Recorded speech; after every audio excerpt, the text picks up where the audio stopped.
द्वापर युग में पृथ्वी पर राक्षसों के अत्याचार लगातार बढ़ने लगे।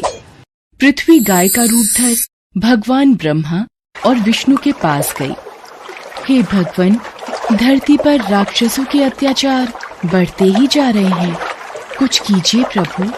हे नारायण, अब आपको पृथ्वी की रक्षा के लिए धरती पर 8वें अवतार के रूप में अवतरित होने का समय आ गया है। ठीक है ब्रह्मदेव, मैं पृथ्वी का उद्धार करने के लिए मानव रूप में जन्म लूंगा। भोजवंशी राजा उग्रसेन मथुरा के राजा थे।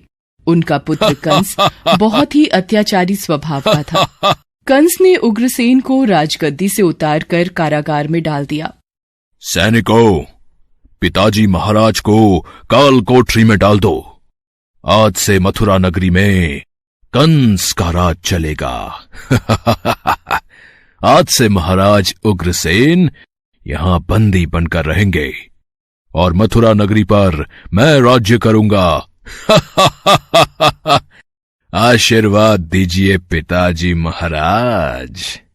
कंस, तू मेरा पुत्र है, ये सोचकर मुझे लज्जा आ रही है।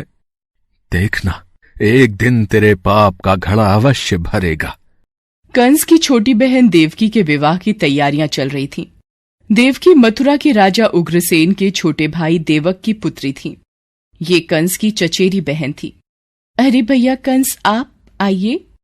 प्रिय बहना देवकी, कल तुम इस महल से विदा हो जाओगी। तुम्हारे बिना ये महल सूना हो जाएगा।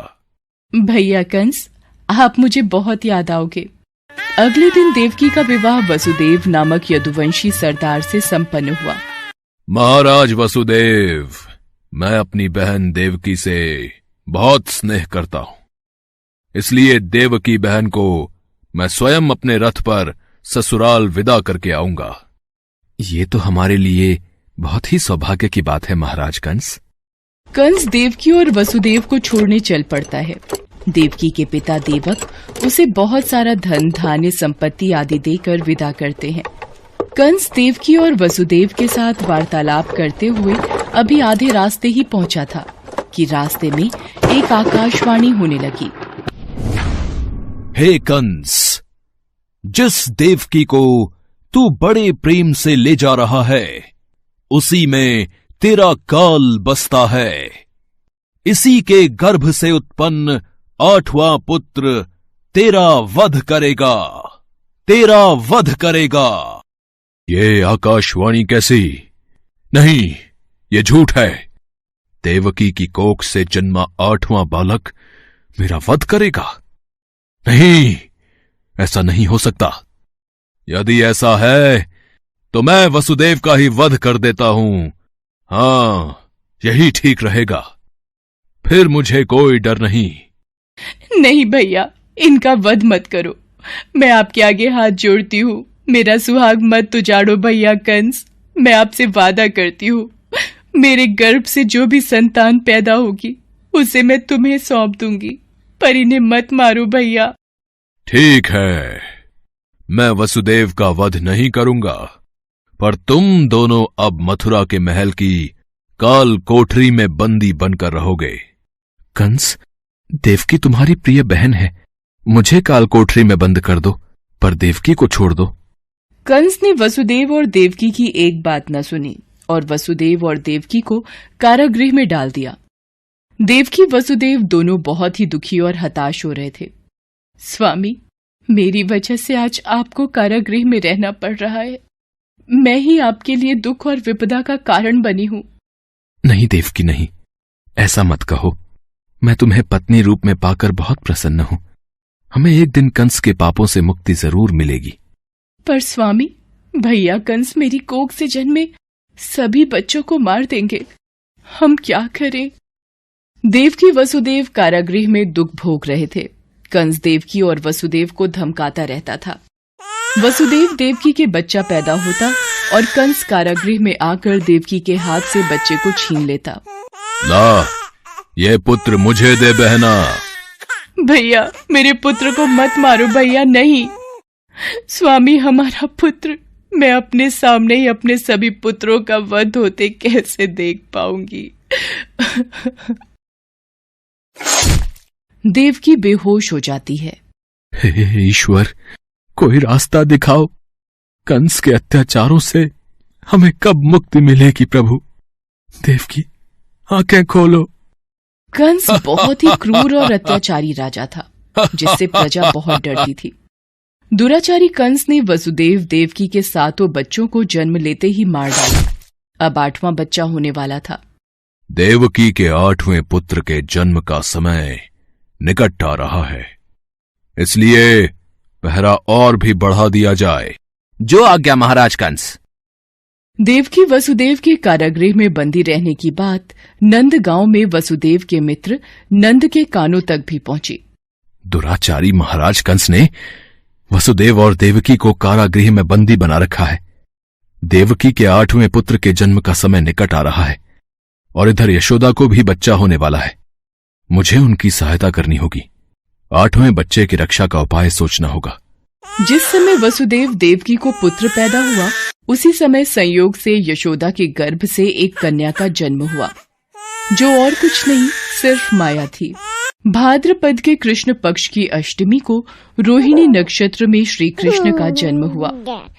उनके जन्म लेते ही जेल की कोठरी में प्रकाश फैल गया। वासुदेव के सामने शंख चक्र गदा एवं पद्मधारी चतुर्भुज भगवान ने अपना रूप प्रकट कर कहा, वसुदेव, मैं बालक का रूप लेकर देवकी के गर्भ से जन्म ले चुका हूं। मेरा ये अवतार कंस के संहार के लिए ही हुआ है। अब देर न करो, तुम मुझे तत्काल गोकुल में नंद के यहां पहुंचा दो और उनकी अभी अभी जन्मी कन्या को लाकर कंस को सौंप दो। ये कहकर भगवान विष्णु अंतर्ध्यान हो गए। देखते ही देखते वसुदेव जी की हथकड़ियां अपने आप खुल गईं। कारागृह के द्वार अपने आप खुल गए। सभी पहरेदार सो गए। देवकी बेहोश अवस्था में थी। वसुदेव कृष्ण को एक टोकरी में रखकर गोकुल को चल दिए। बारिश और तूफान के बीच नन्हे कृष्ण को उठाए वसुदेव चल रहे थे। यमुना जी का जल स्तर तो बहुत ऊपर हो रहा है। कैसे जाऊं अपने नन्हे बालक को लेकर? हे नारायण, सहायता कीजिए। यमुना नदी श्री कृष्ण के चरणों को स्पर्श करना चाहती थी, इसलिए वो ऊपर हो गई। भगवान ने अपने पैर लटका दिए। चरण छूने के बाद यमुना घट गई। भगवान श्री कृष्ण की इस लीला को वसुदेव भली भांति देख रहे थे। वो यमुना पार कर गोकुल में नंद के यहाँ गए। मैं इस बालक कृष्ण को तुम्हें सौंप रहा हूं। ये बड़ा होकर मथुरा वासियों को कंस के अत्याचारों से मुक्ति दिलाएगा। लाओ मित्र वसुदेव, यशोदा अभी गहरी नींद में है। मैं इस बालक को यशोदा की बगल में सुला देता हूं। नंद माया रूपी कन्या को वसुदेव के हाथों में दे देते हैं। ये लो मित्र, इससे पहले कि कंस कारागृह में पहुंचे, तुम शीघ्र इस कन्या को लेकर वापस लौट जाओ। तुम धन्य हो मित्र, तुम धन्य हो। वसुदेव वापस कारागृह में लौट आते हैं और उनके लौटते ही कारागृह के द्वार अपने आप बंद हो जाते हैं। वसुदेव जी के हाथों में हथकड़ियां पड़ जाती हैं। हाँ, अरे ये तो बच्चे के रोने की आवाज है। महाराज कंस को सूचना देते हैं। देवकी, हमारे यहाँ 8वें पुत्र ने नहीं, पुत्री ने जन्म लिया है। क्या? अब ये तो पुत्री का जन्म हुआ है। पहरेदार कंस के पास जाते हैं। महाराज की जय हो। देवकी ने पुत्र को नहीं, पुत्री को जन्म दिया है। क्या? ऐसा कैसे हो सकता है? कोई बात नहीं, शायद मेरे प्रकोप से भगवान भी डर गए और पुत्र की जगह पुत्री का जन्म हो गया। ये तो विधि का विधान बदल गया, पर मुझे सावधान रहना होगा। मैं इस कन्या का भी वध कर दूंगा। भैया, इसे छोड़ दो, ये तो कन्या है। आपको तो मेरे 8वें पुत्र से कष्ट था। कंस ने देवकी की एक न सुनी और कन्या को देवकी की गोद से छीन लिया।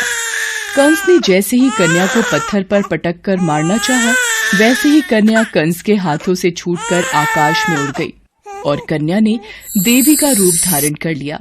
हे कंस, तुझे मुझे मारकर कोई लाभ नहीं मिलेगा। तुझे मारने वाला तो कब का पैदा हो चुका है और गोकुल पहुंच गया है। ये कहकर देवी अंतर्ध्यान हो गईं। कंस ये दृश्य देखकर गुस्से से छटपटाने लगा और गुस्से में अपने महल में आ गया। कंस ने श्री कृष्ण को मारने के लिए अनेक दैत्य भेजे। श्री कृष्ण ने अपनी अलौकिक माया से सारे दैत्यों को मार डाला। बड़े होने पर कृष्ण ने कंस को मारकर उग्रसेन को राजगद्दी पर बिठाया। उस दिन से श्री कृष्ण के जन्म महोत्सव को सारे देश में बड़े हर्षोल्लास से जन्माष्टमी के रूप में मनाया जाता है। भगवान कृष्ण की नगरी मथुरा में इस त्योहार की विशेष धूम रहती है और इसी के साथ पूरे ब्रज क्षेत्र में जन्माष्टमी का त्योहार धूमधाम से मनाया जाता है।